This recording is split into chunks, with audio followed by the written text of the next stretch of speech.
मनुष्य चाहे कितना भी प्रयास क्यों ना कर ले, कितना भी प्रयत्न क्यों ना कर ले, उसे अपने कर्मों का फल तो भोगना ही पड़ता है। चाहे मनुष्य कितना ही प्रयत्न कर ले, लेकिन वह कभी अपने कर्मों से बच नहीं सकता। जैसी करनी वैसी भरनी, यह वाक्य तो आपने सुना ही होगा। अर्थात जैसे आप कर्म करोगे वैसा ही आपको फल भी प्राप्त होगा। लेकिन मेरा एक प्रश्न है, क्या आप इस बात पर यकीन करते हैं कि जैसा आप कर्म करेंगे वैसा ही आपको फल भी मिलेगा? अब आप में से अधिकतर लोगों के मन में यह प्रश्न जरूर उठ रहा होगा, क्योंकि इसमें पूछने वाली बात क्या है? यह तो सत्य ही है कि जैसे हम कर्म करेंगे वैसा ही हमें फल भी मिलेगा। लेकिन एक बार के लिए आंखें बंद करके अपने आप से यह प्रश्न कीजिए, देखिएगा कि आपको इस प्रश्न का उत्तर स्पष्टता से नहीं मिल पाएगा। कहीं ना कहीं आपके मन में एक संशय जरूर होगा कि क्या यह बात सच है या झूठ। दोस्तों, आज इस कहानी से हम समझेंगे कर्मों का खेल। आखिर अच्छे कर्मों का फल अच्छा और बुरे कर्मों का फल बुरा कैसे होता है? बहुत समय पहले की बात है। किसी गांव में एक बहुत ही ज्ञानी पंडित रहता था। एक दिन वह अपने बचपन के दोस्त से मिलने के लिए दूसरे गांव में जा रहा था। उसका वह दोस्त बचपन से ही गूंगा और एक पैर से अपाहिज था। उस पंडित के गांव से उसके दोस्त का घर काफी दूर था। वहां जाने के लिए बीच बीच में कई सारे छोटे छोटे गांव पड़ते थे। पंडित रास्ते में अपनी धुन में चला जा रहा था। चलते चलते उसकी मुलाकात एक व्यक्ति से होती है। रास्ते में उसे एक आदमी मिलता है जो ऐसा लगता था कि वह किसी का इंतजार कर रहा था और वह भी पंडित के साथ चलने लगता है। उस आदमी को देखकर पंडित बहुत खुश हो जाता है। उसने सोचा, चलो अच्छा हुआ, साथ साथ चलने से उसका सफर आसानी से कट जाएगा। बात की शुरुआत करने के लिए उस पंडित ने उस व्यक्ति से उसका नाम पूछा तो उसने अपना नाम धर्मराज बताया। पंडित को यह नाम कुछ अजीब सा लगता है, लेकिन उसने नाम के विषय में कुछ और पूछना उचित नहीं समझा। दोनों धीरे धीरे साथ में चल रहे थे। तभी रास्ते में एक गांव आता है। गांव का प्रवेश द्वार आते ही धर्मराज ने पंडित से कहा, तुम आगे चलो, मुझे इस गांव में एक काम है, मैं तुमसे आगे मिलता हूँ। पंडित ने कहा, ठीक है। वह आगे रास्ते में चल देता है। कुछ देर बाद उस गांव में खबर फैली कि एक व्यक्ति को सांड ने अपनी सींग में फंसाकर मार दिया है। जैसे ही सांड ने उस व्यक्ति को मारा, ठीक कुछ ही देर में धर्मराज पंडित के पास आ गया और फिर दोनों चलना शुरू कर देते हैं और चलते चलते एक दूसरे गांव के द्वार पर पहुंच जाते हैं। उस गांव के बाहर एक बड़ा और विशाल मंदिर बना हुआ था। वहां पर आराम करने की सुविधा काफी बढ़िया लग रही थी। पंडित के दोस्त का घर अभी वहां से बहुत दूर था और रात भी होने वाली थी। तो पंडित ने धर्मराज से कहा, रात होने वाली है, पूरे दिन चलते चलते थक भी चुके हैं और भूख भी लग रही है, तो यहाँ पर भोजन करके यहीं पर हम विश्राम कर लेते हैं, फिर सुबह के समय आराम से आगे की यात्रा जारी करेंगे। धर्मराज ने कहा, ठीक है, मुझे इस गांव में किसी को कुछ जरूरी सामान देने जाना है, तुम भोजन करके आराम करो, मैं बाद में आकर भोजन कर लूंगा। इतना कहकर वह वहां से चला जाता है। लेकिन उसके जाने के कुछ समय बाद कुछ ही देर बाद धुआं उठता हुआ दिखाई देता है और देखते ही देखते पूरे गांव में आग लग जाती है। पंडित ने हैरानी से सोचा कि यह धर्मराज जहां भी जाता है वहां कोई ना कोई अनहोनी जरूर हो जाती है। कुछ तो गड़बड़ है इस व्यक्ति में। लेकिन पंडित ने रात्रि में धर्मराज से कुछ भी पूछना उचित नहीं समझा और वे दोनों सो गए। सुबह होते ही दोनों फिर से अपनी यात्रा शुरू कर देते हैं। कुछ देर चलने के बाद रास्ते में फिर से एक गांव आता है। धर्मराज ने फिर पंडित से कहा, आप आगे चलिए, मुझे इस गांव में अपने मित्र से मिलने जाना है, मैं अपने दोस्त से मिलने के बाद आगे रास्ते में मिलूंगा। यह कहकर धर्मराज वहां से चला गया। लेकिन पंडित इस बार आगे नहीं गया। वहीं खड़ा होकर धर्मराज को देखता रहा कि वह कहां जा रहा है और क्या करता है। तभी थोड़ी देर बाद लोगों की आवाज सुनाई देने लगी कि एक व्यक्ति को सांप ने काट लिया है और उसकी मृत्यु हो गई है। ठीक उसी समय धर्मराज फिर पंडित के पास पहुंच गया। लेकिन इस बार पंडित से रहा नहीं गया और उसने धर्मराज से पूछ ही लिया कि तुम जिस भी गांव में जाते हो वहां कोई ना कोई अनहोनी जरूर हो जाती है, क्या तुम मुझे बता सकते हो यह ऐसा क्यों हो रहा है? धर्मराज ने कहा, पंडित जी, आप तो मुझे बहुत ज्ञानी मालूम पड़े थे, इसीलिए मैं आपके साथ चलने लगा था, क्योंकि ज्ञानियों का साथ बहुत अच्छा होता है, परंतु आप अभी तक समझ नहीं पाए कि मैं कौन हूं। पंडित ने कहा, मैं समझ गया हूं, लेकिन मुझे कुछ शंका है, अगर आप ही अपना उपयुक्त परिचय दे दें तो मेरे लिए आसानी होगी। तब धर्मराज ने जवाब दिया कि मैं यमदूत हूं और यमराज की आज्ञा से उन लोगों के प्राण हरण करता हूं जिनकी उम्र पूरी हो चुकी है। हालांकि पंडित को पहले से ही इस बात की आशंका थी, फिर भी धर्मराज के मुंह से यह बातें सुनकर वह घबरा गया। लेकिन वह हिम्मत करके पूछता है कि अगर तुम सच में यमदूत हो तो मुझे बताओ, अगली मृत्यु किसकी है? धर्मराज ने जवाब दिया, अगली मृत्यु तुम्हारे उसी मित्र की है जिससे तुम मिलने जा रहे हो, और उसकी मृत्यु का कारण भी तुम ही बनोगे। ये बात सुनकर पंडित सहम गया और सोच में पड़ गया कि अगर सच में यह धर्मराज यमदूत हुआ तो उसकी बात भी सच होगी और उसके कारण मेरे बचपन के सबसे अच्छे मित्र की मृत्यु हो जाएगी। तो सबसे अच्छा तो यही होगा कि मैं अपने मित्र से मिलने ही ना जाऊं, कम से कम मैं उसकी मृत्यु का कारण तो नहीं बनूंगा। धर्मराज ने मुस्कुराते हुए कहा, तुम जो सोच रहे हो वो सब मुझे पता है, मगर तुम्हारे अपने मित्र से मिलने न जाने से नियति नहीं बदल जाएगी। तुम्हारे मित्र की मृत्यु तो निश्चित है और वह अगले कुछ ही पलों में घटित होने वाली है। महाकाल के मुंह से ऐसी बातें सुनकर पंडित को झटका लगा, क्योंकि महाकाल ने पंडित के मन की बातें पढ़ ली थी, जो कि एक सामान्य व्यक्ति के लिए संभव नहीं है। अब पंडित को विश्वास हो गया कि यह धर्मराज सचमुच में यमदूत ही है। जब पंडित को यह पूर्ण विश्वास हो गया कि धर्मराज जी यमदूत हैं तो वह घबरा गया। वह अपने मित्र की मृत्यु का कारण नहीं बनना चाहता था, इसलिए वह पलटकर अपने गांव की तरफ वापस जाने लगा। लेकिन जैसे ही पंडित वापस जाने के लिए मुड़ा, उसने देखा कि उसका मित्र तेजी से उसकी तरफ चला आ रहा है, जो कि पंडित को देखकर अत्यंत प्रसन्न दिखाई पड़ रहा था। अपने मित्र के आने की गति को देखकर पंडित को ऐसा लगा कि जैसे उसका मित्र काफी देर से उसका ही पीछा कर रहा है। लेकिन वह बचपन से ही गूंगा था और एक पैर से लंगड़ा भी था, इसीलिए ना तो वह पंडित को आवाज देकर रोक पाया था और ना ही उस तक पहुंच पा रहा था। लेकिन जैसे ही वह पंडित के पास पहुंचा, अचानक ही जमीन पर गिर पड़ी और तुरंत ही उसकी मृत्यु हो गई। पंडित हक्का बक्का होकर धर्मराज की ओर देखने लगा, जैसे कि वह पूछना चाह रहा हो कि आखिर क्या हुआ। धर्मराज पंडित के मन में उठ रहे प्रश्नों को समझ गया और बोला, तुम्हारे मित्र ने पिछले गांव में ही तुम्हें देख लिया था और वे वहीं से ही तुम्हारा पीछा कर रहा था। लेकिन गूंगा और लंगड़ा होने की वजह से वह तुम तक नहीं पहुंच पाया। उसने अपनी पूरी ताकत लगाकर तुम तक पहुंचने का प्रयास किया, लेकिन बुढ़ापे में बचपन जैसी ताकत नहीं होती, इसलिए दिल का दौरा होने के कारण उसकी मृत्यु हो गई, क्योंकि वह तुमसे मिलने के लिए अपनी सीमाओं को तोड़कर तुम्हारे पीछे भाग रहा था। इसलिए अपने मित्र की मृत्यु का कारण भी तुम ही कहलाओगे। अब पंडित को पूर्णतः यह विश्वास हो गया था कि धर्मराज एक यमदूत है और उसका कार्य जीवों के प्राण हरना है। लेकिन पंडित एक ज्ञानी व्यक्ति था, वह यह भी जानता था कि मृत्यु पर किसी का वश नहीं है, सबको एक ना एक दिन मरना ही है। यही सोचकर उसने अपने आप को संभाल लिया। लेकिन अचानक ही पंडित के मन में अपनी मृत्यु के बारे में जानने की इच्छा हुई, इसलिए उसने धर्मराज से पूछा कि जब मृत्यु मेरे दोस्त की होनी थी तो तुम शुरू से ही मेरे साथ क्यों चल रहे थे? यह प्रश्न सुनकर धर्मराज जोर से हंसा और बोला, मैं तो हर पल हर क्षण सभी के साथ चलता हूं, किंतु लोग पहचान नहीं पाते, क्योंकि लोगों के पास अपनी समस्याओं के अलावा किसी और व्यक्ति, वस्तु या घटना के बारे में सोचने समझने या उसे देखने का समय ही नहीं होता। पंडित ने कहा, तो क्या तुम यह बता सकते हो कि मेरी मृत्यु कब, कहां और कैसे होगी? महाकाल ने कहा, हालांकि किसी भी सामान्य जीव के लिए अपनी मृत्यु के बारे में जानना ठीक नहीं है, क्योंकि कोई भी जीव हो या जानकर वह अपनी मृत्यु के बारे में जानकर बहुत दुखी हो जाता है। हालांकि तुम जानी व्यक्ति मालूम पड़ते हो, और तुमने जिस तरीके से अपने मित्र की मृत्यु को सहन कर लिया है, उसे देखकर लगता है कि तुम अपनी मृत्यु के बारे में जानकर भी दुखी नहीं होंगे। महाकाल ने कहा, तो सुनो, तुम्हारी मृत्यु आज से ठीक 6 महीने बाद आज ही के दिन किसी दूसरे राज्य में फांसी लगने से होगी, और सबसे हैरानी की बात तो यह होगी कि तुम स्वयं ही खुशी से उस फांसी को स्वीकार कर लोगे। इतना कहकर धर्मराज वहां से चला गया, क्योंकि अब धर्मराज के पास पंडित के साथ चलते रहने का कोई कारण न था। इसके बाद पंडित ने अपने मित्र के शरीर का अंतिम संस्कार किया और यथाशक्ति उसके क्रियाकर्म करके अपने गांव वापस आ गया। लेकिन कोई व्यक्ति कितना भी ज्ञानी क्यों ना हो, अपनी मृत्यु के बारे में जानकर दुखी तो होता ही है, और मृत्यु से बचने का कोई ना कोई उपाय भी खोजता है। तो पंडित ने भी वही किया। क्योंकि पंडित विद्वान था, इसलिए उसकी पहचान उस राज्य के राजा तक थी। पंडित ने सोचा कि राजा के पास तो कई सारे ज्ञानी मंत्री हैं, वह मेरी मृत्यु से संबंधित समस्या का कोई ना कोई समाधान निकाल ही लेंगे। पंडित यही सब सोचता हुआ राज दरबार में पहुंच जाता है और राजा से सारी घटना के बारे में बताता है। राजा ने अपने मंत्रियों को सारी समस्या बताई और उनसे सलाह मांगी। अंत में सभी ने विचार विमर्श करके कहा, अगर पंडित की बात सही है तो उसकी मृत्यु भी 6 महीने बाद ही होगी, लेकिन मृत्यु तो तब होगी जब वह किसी दूसरे राज्य में जाएगा। यदि वह किसी दूसरे राज्य में जाए ही ना तो मृत्यु ही नहीं होगी। मंत्रियों की यह सलाह राजा को भी सही लगी। इसके बाद पंडित के रहने की सारी व्यवस्था महल में ही कर दी गई, और राजा के आदेश के बिना उस पंडित से किसी को भी नहीं मिलने दिया जाता था। लेकिन पंडित कहीं भी आ जा सकता था, ताकि पंडित को यह न लगे कि वह राजा की कैद में है। परंतु पंडित डर के मारे स्वयं ही कहीं आता जाता नहीं था। धीरे धीरे महीने गुजरते गए और पंडित की मृत्यु का समय नजदीक आने लगा, और अंततः वह भी दिन आ गया जिस दिन पंडित की मृत्यु होनी थी। तो जिस दिन पंडित की मृत्यु होनी थी उसकी एक रात पहले पंडित डर के मारे जल्दी ही सो गया, ताकि जल्दी से वह रात बीत जाए और अगला दिन आ जाए, ताकि उसकी मृत्यु टल सके। यही सोचकर वह जल्दी सो जाता है। लेकिन पंडित को नींद में चलने की बीमारी थी, और अपनी इस बीमारी के बारे में वह स्वयं ही नहीं जानता था। तो फिर राजा मंत्री या किसी वैद्य को इसके बारे में बताने का कोई प्रश्न ही नहीं उठता। पंडित अपनी मृत्यु को लेकर बहुत चिंतित था। वह पिछले कई दिनों से ठीक है, सो भी नहीं पा रहा था, और नींद में चलने की बीमारी भी तभी होती है जब व्यक्ति ठीक से सो नहीं पा रहा हो। तो उस रात भी पंडित को नींद में चलने का दौरा पड़ा। वह उठा और महल से निकलकर अस्तबल में गया। क्योंकि पंडित राजा का खास मेहमान था, इसलिए किसी भी पहरेदार ने उसे नहीं रोका और ना ही किसी तरह की कोई पूछताछ की। अस्तबल में पहुंचकर वह सबसे तेज चलने वाले घोड़े की पीठ पर सवार होकर नींद में ही अपने राज्य की सीमा से बाहर दूसरे पड़ोसी राज्य में चला गया। इतना ही नहीं, वह दूसरे राज्य के राजा के महल में पहुंच गया। उस महल के पहरेदार ने भी उसे नहीं रोका और ना ही कोई पूछताछ की। सभी लोग रात्रि का अंतिम प्रहार होने के कारण गहरी नींद में थे। वह पंडित सीधे राजा के सैन्य कक्ष में पहुंचा, जहां राजा और रानी सो रहे थे। वह पंडित वहीं जाकर सो गया। सुबह हुई तो राजा ने पंडित को रानी के बगल में सोया हुआ देखा तो राजा बहुत क्रोधित हो गया। राजा ने पंडित को कैद करने का आदेश दे दिया। पंडित गिरफ्तार हो गया, लेकिन पंडित तो भौचक्का था। उसे तो कुछ समझ नहीं आ रहा था कि आखिर वह दूसरे राज्य में और राजा के सैन्य कक्ष में कैसे पहुंचा। लेकिन वहां उसकी यह सब सुनने वाला कोई नहीं था। अगली सुबह राजा ने पंडित को दरबार में पेश करने का आदेश दिया। कुछ देर बाद उस पंडित को दरबार में लाया गया। पंडित को देखते ही राजा इतना बबूला हो गया कि उसे फांसी पर चढ़ा देने का हुक्म सुना दिया। फांसी की सजा सुनकर पंडित कांप गया, लेकिन फिर भी थोड़ी सी हिम्मत जुटाकर राजा से बोला, महाराज, मैं नहीं जानता कि मैं राजमहल तक कैसे पहुंचा। मैं यह भी नहीं जानता हूं कि आपके सैन्य कक्ष तक मैं कैसे आया, और आपके महल के किसी पहरेदार या सैनिक ने मुझे रोका क्यों नहीं। लेकिन मैं इतना जरूर जानता हूं कि आज मेरी मृत्यु होनी थी और वो होनी भी जा रही है। राजा को यह बात थोड़ी अजीब लगी। उसने पंडित से पूछा, तुम्हें कैसे पता कि आज तुम्हारी मृत्यु होनी है? राजा के इस प्रश्न के जवाब में पंडित ने पिछले 6 महीने का सारा वाक्य राजा को सुना दिया और बोला, महाराज, मेरा क्या किसी भी सामान्य व्यक्ति में इतना साहस नहीं कि वह राजा के सैन्य कक्ष में राजा की उपस्थिति में रानी के साथ सो जाए।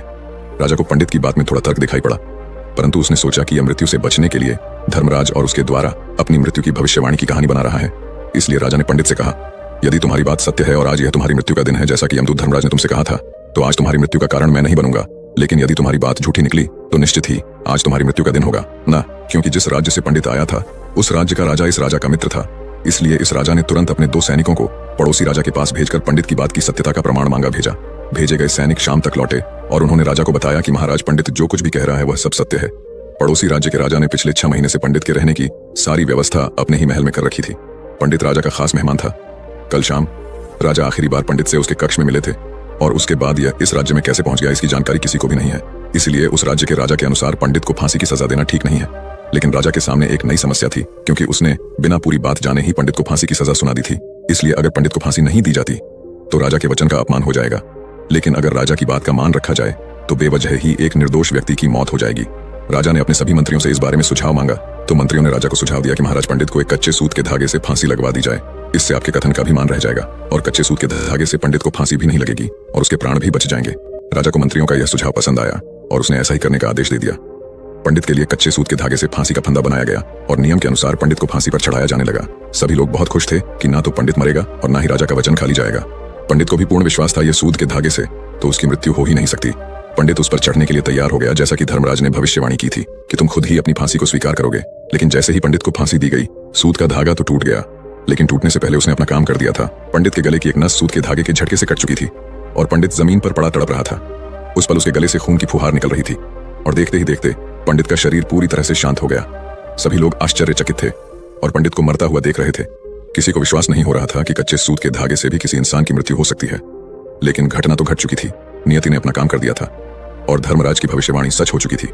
दोस्तों, श्रीमद् भागवत गीता में भगवान श्री कृष्ण ने कहा है, जो होना होता है वह होकर ही रहता है। हम चाहे कितनी ही सावधानी बरते, कितना ही उपाय कर लें, लेकिन घटना और घटना की पूरी प्रणाली पहले से ही तय होती है, जिसे हम थोड़ा सा भी इधर उधर नहीं कर सकते हैं।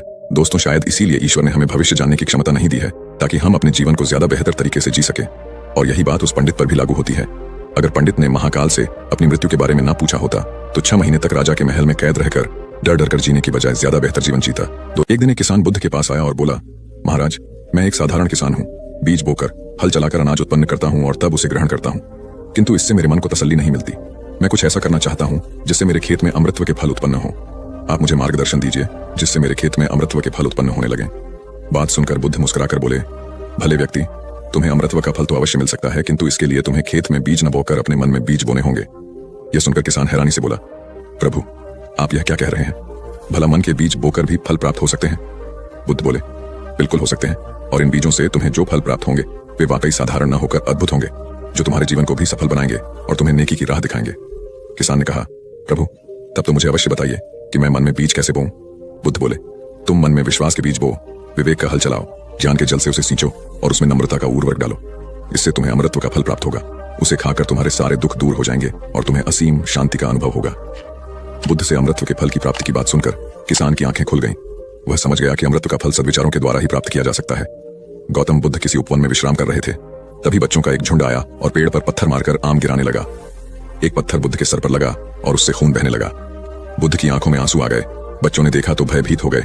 उन्हें लगा कि अब बुद्ध उन्हें भला बुरा कहेंगे। बच्चों ने उनके चरण पकड़ लिए और उनसे क्षमा याचना करने लगे। उनमें से एक बच्चे ने कहा, हमसे बड़ी भूल हो गई है, मेरी वजह से आपको पत्थर लगा और आपके आंसू आ गए।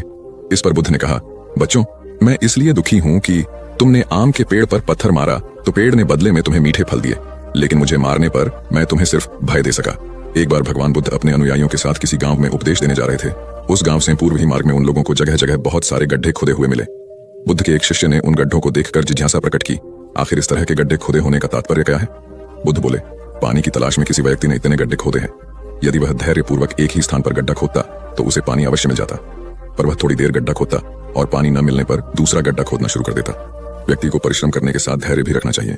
एक बार भगवान बुद्ध भिक्षा के लिए एक किसान के यहाँ पहुंचे।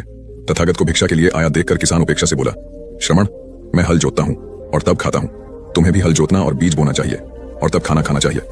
बुद्ध ने कहा, महाराज, मैं भी खेती ही करता हूँ। इस पर किसान को जिज्ञासा हुई। बोले, गौतम, मैं न तुम्हारा हल देखता हूँ, न बैल और न खेती के स्थल, तब आप कैसे कहते हैं कि आप भी खेती ही करते हैं? आप कृपया अपनी खेती के संबंध में समझाइए। बुद्ध ने कहा, महाराज, मेरे पास श्रद्धा का बीज, तपस्या रूपी वर्षा, प्रजा रूपी जोत और हल है, पाप भीरुता का दंड है, विचार रूपी रस्सी है, स्मृति और जागरूकता रूपी हल की फाल और पेनी है। मैं वचन और कर्म में संयत रहता हूँ। मैं अपनी इस खेती को बेकार घास से मुक्त रखता हूँ और आनंद की फसल काट लेने तक प्रयत्नशील रहने वाला हूँ। अप्रमाद मेरा बैल है, जो बाधाएं देखकर भी पीछे मुंह नहीं मोड़ता है। वह मुझे सीधा शांति धाम तक ले जाता है। इस प्रकार मैं अमृत की खेती करता हूँ। एक बार बुद्ध से मल्लुक्य पुत्र ने पूछा, भगवान, आपने आज तक यह नहीं बताया कि मृत्यु के उपरांत क्या होता है। उसकी बात सुनकर बुद्ध मुस्कुराए। फिर उन्होंने उससे पूछा, पहले मेरी एक बात का जवाब दो। अगर कोई व्यक्ति कहीं जा रहा हो और अचानक कहीं से आकर उसके शरीर में एक विषबुझा बाण घुस जाए तो उसे क्या करना चाहिए? पहले शरीर में घुसे बाण को हटाना ठीक रहेगा या फिर देखना कि बाण किधर से आया है और किसे लक्ष्य कर मारा गया है। मलु के पुत्र ने कहा, पहले तो शरीर में घुसे बाण को तुरंत निकालना चाहिए, अन्यथा विष पूरे शरीर में फैल जाएगा। बुद्ध ने कहा, बिल्कुल ठीक कहा तुमने। अब यह बताओ कि पहले इस जीवन के दुखों के निवारण का उपाय किया जाए या मृत्यु की बाद की बातों के बारे में सोचा जाए। मलु के पुत्र अब समझ चुका था और उसकी जिज्ञासा शांत हो गई। एक दिन एक व्यक्ति बुद्ध के पास पहुंचा। वह बहुत अधिक तनाव में था। अनेक प्रश्न उसके दिमाग में घूम घूम कर उसे परेशान कर रहे थे, जैसे आत्मा क्या है, आदमी मृत्यु के बाद कहां जाता है, सृष्टि का निर्माता कौन है, स्वर्ग नरक की अवधारणा कहां तक सच है और ईश्वर है या नहीं। उसे इन प्रश्नों के उत्तर नहीं मिल रहे थे। जब वह बुद्ध के पास पहुंचा तो उसने देखा कि बुद्ध को कई लोग घेर कर बैठे हैं। बुद्ध उन सभी के प्रश्नों व जिज्ञासाओं का समाधान अत्यंत सहज भाव से कर रहे हैं। काफी देर तक यह क्रम चलता रहा, किंतु बुद्ध धैर्यपूर्वक हर एक को संतुष्ट करते रहे। बेचारा व्यक्ति वहां का हाल देखकर परेशान हो गया। उसने सोचा कि इन्हें दुनियादारी के मामलों में पड़ने से क्या लाभ, अपना भगवत भजन करें और बुनियादी समस्याओं से ग्रस्त इन लोगों को भगाए। किंतु बुद्ध का व्यवहार देखकर तो ऐसा लग रहा था मानो इन लोगों का दुख उनका अपना दुख है। आखिर उस व्यक्ति ने पूछ ही लिया, महाराज, आपको इन सांसारिक बातों से क्या लेना देना? बुद्ध बोले, मैं ज्ञानी नहीं हूं और इंसान हूं। वैसे भी वह ज्ञान किस काम का जो इतना घमंडी और आत्मकेंद्रित हो कि अपने अतिरिक्त दूसरे की चिंता ही न कर सके। ऐसा ज्ञान तो अज्ञान से भी बुरा है। बुद्ध की बातें सुनकर व्यक्ति की उलझन दूर हो गई। उस दिन से उसकी सोच व आचरण दोनों बदल गए। कथा का सार यह है कि ज्ञान तभी सार्थक होता है जब वह लोक कल्याण में संलग्न हो। महात्मा बुद्ध एक गांव में ठहरे हुए थे। वे प्रतिदिन शाम को वहां पर सत्संग करते थे। भक्तों की भीड़ होती थी क्योंकि उनके प्रवचनों से जीवन को सही दिशाबोध प्राप्त होता था। बुद्ध की वाणी में गजब का जादू था। उनके शब्द श्रोता के दिल में उतर जाते थे। एक युवक प्रतिदिन बुद्ध का प्रवचन सुनता था। एक दिन जब प्रवचन समाप्त हो गए तो वह बुद्ध के पास गया और बोला, महाराज, मैं काफी दिनों से आपके प्रवचन सुन रहा हूं, किंतु यहाँ से जाने के बाद मैं अपने गृहस्थ जीवन में वैसा सदाचरण नहीं कर पाता जैसा यहाँ से सुनकर जाता हूँ। इससे सत्संग के महत्व पर शंका भी होने लगती है। बताइए मैं क्या करूं? बुद्ध ने युवक को बांस की एक टोकरी देते हुए उसमें पानी भरकर लाने के लिए कहा। युवक टोकरी में जल भरने में असफल रहा। बुद्ध ने यह कार्य निरंतर जारी रखने के लिए कहा। युवक प्रतिदिन टोकरी में जल भरने का प्रयास करता, किंतु सफल नहीं हो पाता। कुछ दिनों बाद बुद्ध ने उससे पूछा, इतने दिनों से टोकरी में लगातार जल डालने से क्या टोकरी में कोई फर्क नजर आया? युवक बोला, एक फर्क जरूर नजर आया है। पहले टोकरी के साथ मिट्टी जमा होती थी, अब वह साफ दिखाई देती है। कोई गंदगी नहीं दिखाई देती है और इसके छेद पहले जितने बड़े नहीं रह गए, वे बहुत छोटे हो गए हैं। तब बुद्ध ने उसे समझाया, यदि इसी तरह उसे पानी में निरंतर डालते रहोगे तो कुछ ही दिनों में ये छेद फूल कर बंद हो जाएंगे और टोकरी में पानी भर पाओगे। इसी प्रकार जो निरंतर सत्संग करते हैं उनका मन एक दिन अवश्य निर्मल हो जाता है। अवगुणों के छिद्र भरने लगते हैं और गुणों का जल भरने लगता है। युवक ने बुद्ध से अपनी समस्या का समाधान पा लिया। निरंतर सत्संग से दुर्जन भी सज्जन हो जाते हैं, क्योंकि महापुरुषों की पवित्र वाणी उनके मानसिक विकारों को दूर कर उनमें सद्विचारों का आलोक प्रसारित कर देती है। एक आदमी को बुद्ध ने सुझाव दिया कि दूर से पानी लाते हो, क्यों नहीं अपने घर के पास एक कुआं खोद लेते? हमेशा के लिए पानी की समस्या से छुटकारा मिल जाएगा। सलाह मानकर उस आदमी ने कुआं खोदना शुरू किया, लेकिन 7-8 फीट खोदने के बाद उसे पानी तो क्या, गीली मिट्टी का भी चिन्ह नहीं मिला। उसने वह जगह छोड़कर दूसरी जगह खुदाई शुरू की, लेकिन 10 फीट खोदने के बाद भी उसमें पानी नहीं निकला। उसने फिर तीसरी जगह कुआं खोदना शुरू किया, लेकिन यहां भी उसे निराशा ही हाथ लगी। इस क्रम में उसने 8-10 फीट के 10 कुएं खोद डाले, लेकिन पानी कहीं नहीं मिला। वह निराश होकर बुद्ध के पास गया। उसने बुद्ध को बताया कि मैंने 10 कुएं खोद डाले, मगर पानी एक में भी नहीं निकला। बुद्ध को आश्चर्य हुआ। वे स्वयं चलकर उस स्थान पर आए जहां उसने 10 गड्ढे खोदे हुए थे। बुद्ध ने उन गड्ढों की गहराई देखी और सारा माजरा समझ गए। फिर वे बोले, 10 कुएं खोदने की बजाय एक कुएं में ही तुम अपना सारा परिश्रम लगाते तो पानी कब का मिल गया होता। तुम सब गड्ढों को बंद कर दो, केवल एक को गहरा करते जाओ, पानी निकल आएगा। उसने बुद्ध की बात मानकर ऐसा ही किया। परिणाम स्वरूप कुआं पूर्ण होते ही पानी निकल आया। सबने भगवान बुद्ध की जय जयकार की। धन्ना सेठ के पास 7 पुश्तों के पालन पोषण जितना धन था। उसका व्यापार चारों तरफ फैला हुआ था, किंतु फिर भी उसका मन अशांत रहता था। कभी धन की सुरक्षा की चिंता तो कभी व्यापारिक प्रतिस्पर्धा में आगे निकलने का तनाव। चिंता और तनाव के कारण वह अस्वस्थ रहने लगा। उसके मित्र ने उसकी गिरती दशा देखी तो उसे बुद्ध के पास जाने की सलाह दी। सेठ बुद्ध के पास पहुंचा और अपनी समस्या बताई। बुद्ध ने उसे सांत्वना देते हुए कहा, तुम घबराओ मत, तुम्हारा कष्ट अवश्य दूर होगा, बस तुम यहाँ कुछ दिन रहकर ध्यान किया करो। बुद्ध के कहे अनुसार सेठ ने रोज ध्यान करना शुरू कर दिया, किंतु सेठ का मन ध्यान में नहीं लगा। वह जैसे ही ध्यान करने बैठता उसका मन फिर अपनी दुनिया में चला जाता। उसने बुद्ध को यह बात बताई, किंतु बुद्ध ने कोई उपाय नहीं बताया। थोड़ी देर बाद जब सेठ बुद्ध के साथ वन में सायंकालीन भ्रमण कर रहा था तो उसके पैर में एक कांटा चुभ गया। वह दर्द के मारे कराहने लगा। बुद्ध ने कहा, बेहतर होगा कि तुम जी खड़ा कर कांटे को निकाल दो, तब इस दर्द से मुक्ति मिल जाएगी। सेठ ने मन कड़ाकर कांटा निकाल दिया। उसे चैन मिल गया। तब बुद्ध ने उसे समझाया, ऐसे ही लोभ, मोह, क्रोध, घमंड व द्वेष के कांटे तुम्हारे मन में गड़े हैं। जब तक अपने मन की संकल्प शक्ति से उन्हें नहीं निकालोगे, अशांति रहोगे। सेठ का अज्ञान बुद्ध के इन शब्दों से दूर हो गया और उसने निर्मल हृदय की राह पकड़ ली। अपनी कुप्रवृत्तियों से मुक्ति के लिए संकल्पबद्धता अनिवार्य है। जब तक व्यक्ति दृढ़ निश्चय न कर ले, वह अपनी गलत आदतों से मुक्त नहीं हो सकता। एक युवक ने बुद्ध से आकर कहा, मेरा गांव अशिक्षित है, मैं अपने परिवार से झगड़कर थोड़ा बहुत पढ़ पाया हूँ, आगे और पढ़ना चाहता हूँ, किंतु सभी रोक रहे हैं। घर के लोग सोचते हैं कि खेती में खूब पैसा है और उसके लिए किसी शिक्षा की आवश्यकता नहीं है। यही सोच गांव वालों की भी है। कृपया आप मेरे गांव चलकर वहां शिक्षा का प्रसार करवाइए। बुद्ध युवक की बात मानकर गांव आ गए। धर्मभीरू ग्रामीणों ने बुद्ध का सत्कार किया और रोज उनके प्रवचन सुनने आने लगे। बुद्ध जब भी शिक्षा का महत्व बताते, ग्रामीण विरोधी मत रखते। एक दिन एक महिला अपने 5 साल के बच्चे के लिए पूछने लगी कि उसे किस उम्र से शिक्षा दिलवाए। तब बुद्ध ने समझाया कि तुम्हें तो 5 वर्ष पूर्व उसकी शिक्षा शुरू कर देनी थी। उसे क्या खाना है, क्या नहीं, कैसे अब क्या बोलना है आदि बातें शुरू से सिखाओगी, तभी तो वह अपना उचित ख्याल रख सकेगा। बुद्ध की यह बात महिला सहित सभी ग्रामीणों को समझ में आ गई। उन्होंने अपने बच्चों को विद्यालय भेजना शुरू किया। यह समय वर्षा का था। युवक ने लोगों को जल संग्रहण की तकनीक बताई। अधिकांश ने उपहास किया, किंतु युवक अपना काम करता रहा। बुद्ध का सहयोग प्राप्त था, इसलिए किसी ने उसका खुलकर विरोध नहीं किया। जब गर्मी में भीषण जल संकट के कारण फसलें सूखने लगीं, तो युवक ने कुएं खुदवाए, जिनमें जल संग्रहण की तकनीक के कारण खूब पानी निकला। ग्रामीण अब शिक्षा का महत्व समझ चुके थे। धीरे धीरे संपूर्ण गांव शिक्षित हो गया। ज्ञान हर उम्र में अर्जित किया जा सकता है। यही ज्ञान हमें जीवन में आने वाली समस्याओं के समाधान की राह सुझाता है। आम्रपाली बौद्ध काल में वैशाली के वृज्य संघ की इतिहास प्रसिद्ध लिच्छवी राजनृत्यांगना थी। इनका एक नाम अम्बपाली या अम्बपालिका भी है। आम्रपाली अत्यंत सुंदर थी और कहते हैं जो भी उसे एक बार देख लेता वह उस पर मुग्ध हो जाता था। अजातशत्रु उसके प्रेमियों में था और उस समय के उपलब्ध साहित्य में अजातशत्रु के पिता बिंबिसार को भी गुप्त रूप से उसका प्रणयार्थी बताया गया है। आम्रपाली को लेकर भारतीय भाषाओं में बहुत से काव्य, नाटक और उपन्यास लिखे गए हैं। एक बार की बात है, महात्मा बुद्ध अपने शिष्यों के साथ घूमते हुए वैशाली नगरी में पहुंचे। वैशाली को उस समय 16 महाजनपदों में एक महत्वपूर्ण जनपद माना जाता था, जिसकी ख्याति दूर दूर तक फैली हुई थी। यह नगरी परम वैभवशाली और हर तरफ से संपन्न थी। महात्मा बुद्ध के आने की बात पूरे नगर में फैलते देर न लगी, जिसे जब पता चलता वह तभी उनसे मिलने पहुंच जाता और उनके उपदेश सुनकर खुद को भाग्यशाली समझता। बुद्ध का चरित्र ही ऐसा प्रभावशाली था कि उनसे प्रभावित हुए बिना कोई नहीं रह सका। उस नगर की गणिका और राजनर्तकी आम्रपाली भी बुद्ध से मिलने की इच्छुक थी। वह खुद महात्मा बुद्ध के पास चलकर आई और उन्हें अपने घर भोजन के लिए आमंत्रित किया। उसने इतने सरल और प्रेम भाव से बुद्ध से विनती की कि बुद्ध मना नहीं कर सके। जब यह बात उनके शिष्यों को पता चला कि महात्मा बुद्ध ने एक गणिका का आमंत्रण स्वीकार किया है, तो सबने इसका विरोध किया। महात्मा बुद्ध ने बड़ी सरलता से अपने शिष्यों से कहा, मैंने तो उसकी प्रेम भावना देखी। उसने जिस भावना से मुझे बुलाया है वह बिल्कुल पवित्र और निश्चल था। वह आज मुझसे मिलने एक गणिका बनकर नहीं बल्कि एक भक्ति भाव से आई थी।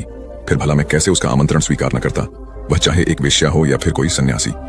यथा समय बुद्ध आम्रपाली के घर भोजन के लिए गए। वह पहले से ही भोजन की सारी व्यवस्था करके भगवान बुद्ध के आने की राह देख रही थी। मन में यह विचार भी आ रहा था कि कहीं बुद्ध अपनी बात से मुकर न जाए। इतने बड़े सन्यासी भला क्यों एक वेश्या के बुलाने पर उसके घर आकर भोजन करेंगे। परंतु जैसे ही आम्रपाली ने बुद्ध को अपने घर आते देखा, उसकी प्रसन्नता का ठिकाना न रहा। वह दौड़कर दरवाजे पर गई और उनका स्वागत किया। खुद अपने हाथों से भोजन परोसा और उनकी अवगत की। महात्मा बुद्ध के शिष्यों ने जो उनके साथ आए थे, जब एक वेश्या को, जिसके कदमों में खुद सम्राट बिंबिसार से लेकर अजातशत्रु थे, पूरी वैशाली जिसके एक झलक पाने के लिए तरसती थी, उसे एक सन्यासी के लिए ऐसा व्यवहार करते देख बुद्ध के शिष्यों के मन में अपने गुरु के लिए सम्मान और ज्यादा बढ़ गया। आम्रपाली ने महात्मा बुद्ध के व्यक्तित्व के बारे में जैसा सुना था, उनसे मिलने के बाद वह उससे ज्यादा प्रभावित हुई और उसी समय वह बुद्ध की शरण में चली गई।